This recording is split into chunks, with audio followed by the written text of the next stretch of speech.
Bonjour, famille culée, aimez et abonnez-vous à la chaîne pour tout savoir sur le Barcelona. Dans cette vidéo, nous avons 3 nouvelles très importantes sur notre club bien-aimé. Passons à la première. Gérard Martin tenté par Wolverhampton. Flick s'oppose à son départ et le barcelonisme élève la voix pour que le talent ne s'échappe pas. Au Barça, une histoire que nous avons entendue trop de fois résonne à nouveau. Un jeune talent formé à la maison, élevé avec les valeurs du blason, commence à se distinguer dans l'équipe première, au lieu de s'affirmer comme un pilier de l'avenir, se retrouve enveloppé dans des rumeurs de départ face à l'intérêt de clubs étrangers. Cette fois, le protagoniste est Gérard Martin, un défenseur prometteur qui a disputé 28 matchs avec l'équipe première cette saison. Sa performance n'est pas passée inaperçue et Wolverhampton, toujours attentif au marché européen des jeunes, a montré un intérêt ferme pour ses services. Bien que le joueur n'ait fait aucune déclaration publique sur son avenir, le simple fait qu'un club de la Premier League s'intéresse à son transfert a déclenché toutes les alarmes parmi les supporters culés, le staff technique et surtout auprès de la figure du nouvel entraîneur blaugrana, Flick. L'entraîneur allemand, récemment arrivé sur le banc catalan, a clairement indiqué à la direction son opposition au départ du jeune défenseur. Il le considère comme une pièce fondamentale pour le projet qu'il veut construire, surtout comme un symbole que le club est prêt à vraiment miser sur ceux qui sont nés et ont grandi avec le maillot blaugrana dans le cœur. Gérard Martin n'est pas simplement un jeune qui a eu des minutes par nécessité. C'est un joueur avec du caractère, une lecture tactique, du courage pour sortir jouer depuis l'arrière et avec la maturité suffisante pour garder son sang-froid même dans des scénarios de pression maximale. Tout au long de cette saison, il a grandi à chaque apparition, s'adaptant à différentes situations et montrant qu'il n'est pas seulement prêt à concourir, mais aussi à diriger. Ceux qui l'ont suivi depuis sa phase de formation savent bien que son profil correspond parfaitement à l'ADN du Barça. Anticipation, positionnement intelligent, sortie de balle propre, intensité sans précipitation. Il n'est pas un hasard si, dans les matchs les plus exigeants, lorsque les absents sont forcés à prendre des décisions compliquées, il a répondu avec brio. Il a été un exemple de professionnalisme, d'engagement et de tempérament. C'est pourquoi il surprend et fait mal qu'à peine en train de s'installer, des rumeurs de départ possibles apparaissent déjà. Parce qu'il ne s'agit pas seulement d'une opération sportive ou financière, mais d'un message, d'un geste qui peut marquer la direction du nouveau projet. Allons-nous vraiment faire confiance à notre centre de formation ou allons-nous continuer à donner du talent à des clubs qui savent apprécier ce que nous avons? Le club anglais a démontré ces dernières années un pari clair pour les jeunes avec une projection, surtout du football ibérique. Son modèle est basé sur la détection de talents en formation avant qu'ils n'explosent complètement, les emmener pour des prix abordables et leur donner de l'espace dans la Premier League, une ligue avec une vitrine mondiale. En Gérard, il voit ce profil idéal, jeunesse, formation tactique, expérience dans un grand club et fin de se consolider. Depuis l'Angleterre, on indique que Wolverhampton serait prêt à présenter une offre ferme dans les prochaines semaines. Il considère qu'il s'agit d'un transfert stratégique, non pour le banc, mais pour disputer des minutes dès le premier moment. De plus, le contexte économique du club anglais leur permet d'offrir des conditions attractives tant aux joueurs qu'à son entourage, ce qui peut toujours générer des doutes lorsqu'un footballeur commence à évaluer son avenir professionnel. Mais c'est là que doit entrer en scène le véritable muscle du Barça, non pas l'économique, mais l'institutionnel. Nous ne pouvons pas permettre que Gérard parte simplement parce qu'à l'extérieur on lui offre des minutes et de la confiance. C'est le Barça qui doit lui garantir cet espace. C'est le Barça qui doit démontrer qu'il croit en ses jeunes. C'est le Barça qui a la responsabilité de protéger ses talents et de ne pas répéter les erreurs du passé. Depuis son arrivée, Flick a montré une attitude ferme et déterminée. Il veut construire une équipe compétitive, oui, mais aussi cohérente avec l'histoire du club. Il connaît bien l'importance d'intégrer les joueurs de la maison, de combiner expérience et jeunesse, de favoriser un vestiaire où le blason pèse autant que le talent. Et dans ce schéma, Gérard a un rôle clé. Des sources proches de l'entraîneur assurent que Flick a expressément demandé à la direction sportive que Gérard reste. Il le considère comme l'un de ces footballeurs qui peut faire la différence depuis la deuxième ligne, sans nécessairement être des titulaires indiscutables dès le premier jour, mais avec une importance croissante à chaque match, à chaque entraînement, à chaque défi. Pour Flick, se séparer de Gérard serait une erreur stratégique. Ce serait céder à la pression externe. Ce serait affaiblir la structure défensive au moment où elle a le plus besoin de solidité et de renouvellement. Mais surtout, ce serait trahir le discours de confiance en la Contra qui a été répété à satiété sans trop de conséquences pratiques. Flick, qui arrive avec l'autorité de celui qui a remporté des titres de premier niveau, ne veut pas de discours vide, il veut des actes. Au-delà du cas concret, le possible départ de Gérard Martin ouvre une réflexion profonde sur le modèle sportif du club. Si chaque fois qu'un joueur de la Contra commence à se consolider, il devient la cible de clubs étrangers et que le Barça ne met pas d'obstacle, Quel message envoyons-nous aux jeunes de la Masia? Que leur disons-nous à ces garçons qui rêvent d'arriver dans l'équipe première? La réponse semble claire. Ici, nous vous formons, mais le succès, vous l'aurez ailleurs. Et cela, pour un club comme le Barça, est une défaite silencieuse. Parce que la grandeur de ce club ne se mesure pas seulement en titres, mais aussi en sa capacité à construire ses propres idoles à la maison, des joueurs qui non seulement défendent les couleurs, mais les comprennent, les respectent et les honorent. Gérard est l'un de ces profils et s'il part, ce ne sera pas seulement une perte de plus, ce sera une autre opportunité manquée. Les réseaux sociaux se sont déjà remplis de messages de soutien aux jeunes défenseurs.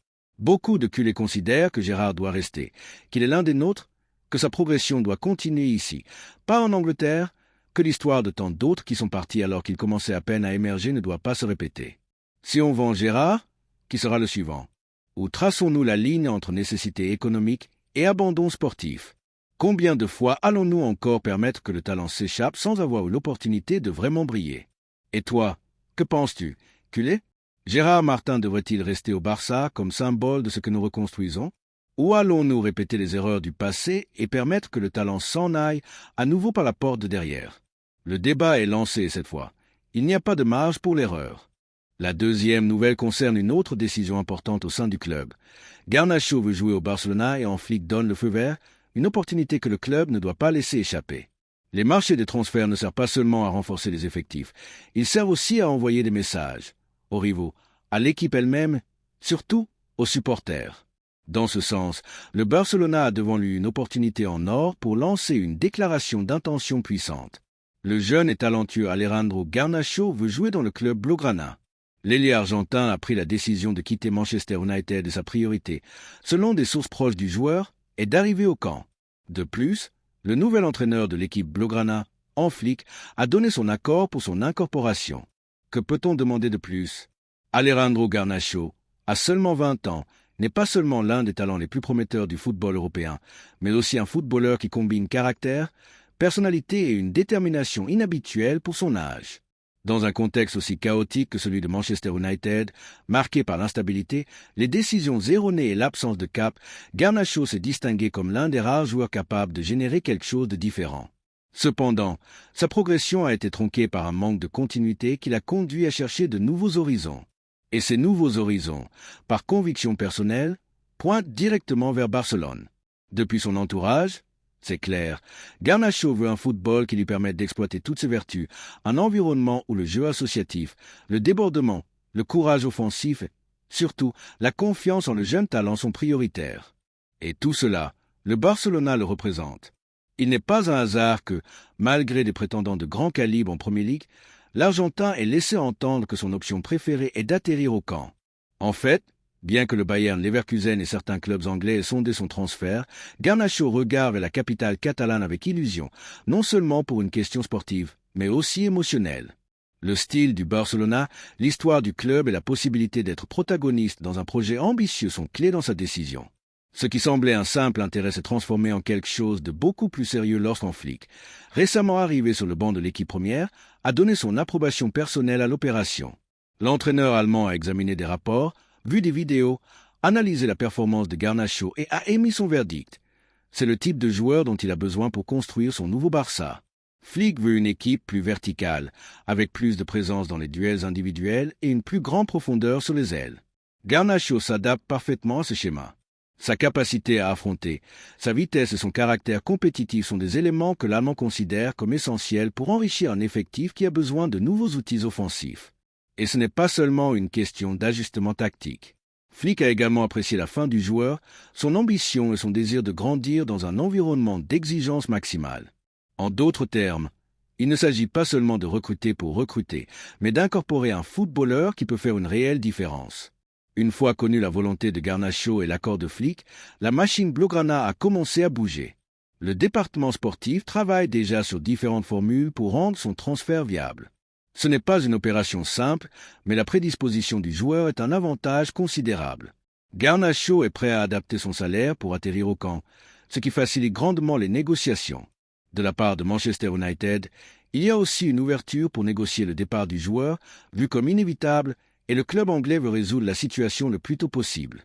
Cela ouvre la porte à un possible prêt avec option d'achat, une formule que le Barcelona pourrait exploiter au milieu de son plan d'ajustement financier. Au-delà des chiffres, ce possible transfert incarne parfaitement les valeurs du club. Garnacho est jeune, a un talent énorme, une personnalité audacieuse et un style de jeu qui s'adapte parfaitement à l'ADN blaugrana. L'incorporer renforcerait non seulement l'effectif, mais aussi le discours sportif. Miser sur le talent émerge, former des stars et ramener l'équipe au sommet avec une proposition offensive et courageuse. De plus, Garnacho arrive avec une fin de titre, envie d'être important et une mentalité gagnante qui se transmet à chaque match. Il démontre une attitude qui rappelle les grands ailiers qui ont fait l'histoire du club. C'est ce type de joueur qui ne se cache pas, qui demande le ballon quand ça brûle et qui grandit dans les moments difficiles. Depuis cette tribune, nous ne pouvons qu'exprimer notre opinion avec fermeté. Laisser passer Garnacho serait une erreur. Dans un marché aussi compétitif où les grands talents sont de plus en plus cotés et éloignés de la portée économique du club, avoir un footballeur de ce niveau prêt à venir est un cadeau qui ne peut être refusé. Et nous ne parlons pas d'un pari aveugle. Garnacho a déjà démontré en Premier League qu'il peut rivaliser au plus haut niveau. Il a joué dans des scénarios compliqués, performé dans des matchs à haute tension et a montré qu'il a l'étoffe d'un crack. La seule chose dont il a besoin est la continuité, la confiance et un environnement qui lui permettent d'évoluer. Y a-t-il un meilleur endroit pour cela que le Barcelona? Le club a l'opportunité de redonner de l'illusion aux supporters avec un transfert qui rompt avec la routine. Garnacho n'est pas une promesse non confirmée. C'est une réalité avec une projection. Un joueur qui peut être différentiel dès le premier jour et qui, bien travaillé, peut devenir une pièce clé de l'avenir de l'équipe. Et maintenant, la question est pour vous. Ceux qui remplissent le stade, ceux qui encouragent chaque semaine, ceux qui souffrent et célèbrent avec le blason dans le cœur. Voulez-vous voir Garnacho vêtu de bleu-grenat?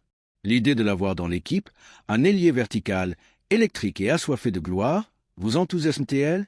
Pensez-vous que c'est le type de joueur dont nous avons besoin pour récupérer l'essence offensive qui nous a toujours caractérisés? Ce n'est pas un simple transfert, c'est une opportunité pour construire quelque chose de grand. Garnacho veut venir, Flick le veut et le club a les moyens de faire tout son possible. La dernière pièce de ce puzzle, l'engagement. Engagement envers l'idée, le talent et l'ambition de redevenir les meilleurs. Répondons donc en tant que supporters avec enthousiasme, unité et vision d'avenir, car le Barcelona se définit par sa capacité à se réinventer, à miser sur le talent lorsque tous doutent et à transformer de jeunes promesses en légendes. Alejandro Garnacho peut être le prochain nom sur cette liste glorieuse. Ne laissons pas passer l'opportunité. L'avenir frappe à la porte du camp. Ouvrons-la avec décision et fierté. La troisième nouvelle concerne un énorme coup de maître qui doit être confirmé au Barça. Joao Pedro a été offert au Barcelona et Flick donne son accord. Sommes-nous vraiment prêts à le laisser échapper? En plein démarrage du marché estival des transferts, une nouvelle a secoué les bureaux du Camp Nou et a commencé à circuler avec force dans les cercles des supporters blaugrana. Joao Pedro, l'attaquant brésilien de Brighton, a été offert au Barcelona. Surtout, Flick, le nouvel entraîneur de l'équipe catalane, a donné son approbation sans réserve pour négocier son incorporation. Cette offre n'est pas une simple rumeur ni une fuite sans poids. L'information provient d'entourages proches des deux parties et a commencé à circuler avec force non seulement dans les médias espagnols, mais aussi en Angleterre. Il s'agit d'une opportunité qui se présente de manière claire et directe pour le club catalan, qui a entre ses mains la possibilité d'incorporer l'un des jeunes attaquants les plus prometteurs du continent. Le contexte sportif, le désir du joueur et la prédisposition du nouvel entraîneur blaugrana transforment cette situation en un scénario idéal pour prendre une décision ferme. Cependant, au milieu de ce panorama prometteur, les doutes, les hésitations et les vieilles dynamiques d'indécision qui, à d'autres époques, ont fait que le Barcelona perde des talents qui ont ensuite brillé loin du camp nous ne manquent pas. Sommes-nous vraiment prêts à laisser passer Joao Pedro, un footballeur qui pourrait être crucial dans le nouveau cycle qui s'annonce avec Flick aux commandes? Il n'est pas facile de trouver aujourd'hui sur le marché international un attaquant qui combine autant de qualités complémentaires que celles exhibées par Joao Pedro. Le Brésilien est un joueur qui, sans avoir encore explosé médiatiquement comme d'autres figures sud-américaines, a grandi à un rythme ferme et constant en Premier League. Son passage à Brighton a été plus que révélateur. Il a démontré une capacité d'adaptation, un déséquilibre dans le 1 contre 1, une agilité tactique, surtout une fin compétitive. Il s'agit d'un attaquant moderne, capable de jouer comme un numéro 9, mais aussi de se déplacer derrière la pointe, de tomber sur les ailes, de presser haut et de s'associer avec le reste de l'équipe avec qualité technique et vision. Il n'a que 22 ans, mais dans son jeu, il y a de la maturité. Ce n'est pas un produit fini, mais ce n'est pas non plus un pari à l'aveugle. Ses chiffres en Angleterre, Sa performance dans des matchs exigeants et sa régularité dans une ligue aussi physique et tactique que la Première Ligue parlent d'eux-mêmes. Et comme si cela ne suffisait pas, son nom a été offert directement au Barcelona, ce qui implique qu'il y a une volonté réelle pour que le footballeur puisse porter le bleu-grenat. Joao Pedro veut faire un pas en avant dans sa carrière. Il veut rivaliser pour des titres, jouer en Europe dans un contexte d'exigence maximale et faire partie d'un projet ambitieux. Et la pensée au Barcelona. Dans ce Barcelona, le nouvel entraîneur blaugrana est arrivé avec des idées claires et sans temps à perdre. Flick n'est pas venu pour improviser ni pour être un simple gestionnaire de vestiaire. Depuis son arrivée, il a initié une analyse minutieuse de l'effectif et des profils dont il a besoin pour mettre en marche son modèle footballistique. Il sait que pour rivaliser pour tout, le talent individuel ne suffit pas. Il faut une structure, une logique, une cohérence tactique. Et pour cela, il a besoin de footballeurs qui comprennent le jeu de manière intelligente, qui exécutent avec précision et qui offrent des variantes. Dans ce cadre, la figure de Joao Pedro s'adapte parfaitement au tableau de Flick. L'entraîneur allemand le voit comme une pièce capable de dynamiser l'attaque, d'offrir des solutions différentes face à des défenses fermées et de donner à l'équipe ce point de verticalité et de surprise qui a tant manqué à certains moments de la saison passée. Il le considère comme une pièce clé dans la construction du nouveau projet. Ce n'est pas un caprice ni une proposition faible, c'est une conviction technique. Flick a transmis son approbation directe à la direction sportive et a mis sur la table sa confiance en ce que Joao Pedro pourrait offrir un grand rendement à l'équipe. Lorsqu'un entraîneur du niveau de Flick identifie un joueur comme idéal pour son projet, le minimum que l'on doit faire est d'écouter avec attention. Brighton, comme il est logique, n'est pas disposé à laisser partir l'un de ses meilleurs actifs sans obtenir un retour important. C'est pourquoi il a fixé un prix initial de 70 millions de livres pour Joao Pedro, une somme qui, traduite dans le contexte actuel du marché, n'est pas scandaleuse. Si l'on analyse ce qui est payé pour des joueurs de moindre talent ou expérience, on pourrait même dire qu'il s'agit d'un investissement raisonnable. De plus, nous ne parlons pas d'un transfert fermé ni d'une enchère entre clubs, mais d'une proposition directe, d'une invitation à s'asseoir pour négocier avec l'objectif de trouver une formule qui convienne aux deux parties. Il y a de la marge pour explorer des prêts avec option d'achat, des paiements différés ou même inclure d'autres actifs. Le Barça a démontré dans le passé qu'il sait se mouvoir dans ces contextes, mais au-delà de l'aspect financier, la question clé est une autre. Le club peut-il se permettre de se passer d'un joueur comme lui lorsqu'il est à portée de main? Parce que les ressources économiques sont toujours limitées, mais ce qui ne peut manquer, c'est la vision et la détermination. Et cette opération, plus qu'une charge, devrait être vue comme un investissement d'avenir qui peut avoir un impact immédiat. Le Barcelona a commis des erreurs sur d'autres marchés des transferts, a laissé passer des talents qui ont ensuite brillé dans d'autres grands clubs européens ou est arrivé tard lorsque le prix était déjà inaccessible. Le cas de Joao Pedro peut devenir une autre de ces histoires tristes ou peut marquer un point d'inflexion dans la manière de construire le projet du nouveau cycle. Sans exagérer, c'est une opportunité stratégique. Laisser passer un joueur jeune avec une projection, une volonté de venir, l'approbation de l'entraîneur et un profil qui ne prolifère pas dans l'effectif actuel serait une erreur majeure. Et nous ne parlons pas d'une erreur technique, mais structurelle. Ne pas recruter Joao Pedro lorsque tout le contexte est favorable serait une preuve de manque d'ambition, de renoncement à rivaliser pour les meilleurs et d'un conformisme qui ne peut avoir sa place dans l'ADN du club. Au-delà du rendement sportif que Joao Pedro peut offrir, son arrivée signifierait une injection d'illusion pour des supporters qui ont besoin de se réémouvoir avec les nouveaux transferts. Il ne s'agit pas seulement d'incorporer quelqu'un par nécessité, mais de générer un impact émotionnel, de se reconnecter avec les gradins, de faire sentir que l'on mise sur quelque chose de différent. Et maintenant, comme toujours, nous voulons entendre votre voix, vous qui sentez le blason à chaque battement, qui savez que le Barcelona n'est pas seulement un club, mais une manière de vivre le football. Voulez-vous que Joao Pedro fasse partie de l'équipe la saison prochaine? Pensez-vous que c'est une opportunité qui ne doit pas être gaspillée? Êtes-vous en faveur de faire un effort économique pour amener un joueur avec cette projection? Laissez-nous votre opinion dans les commentaires.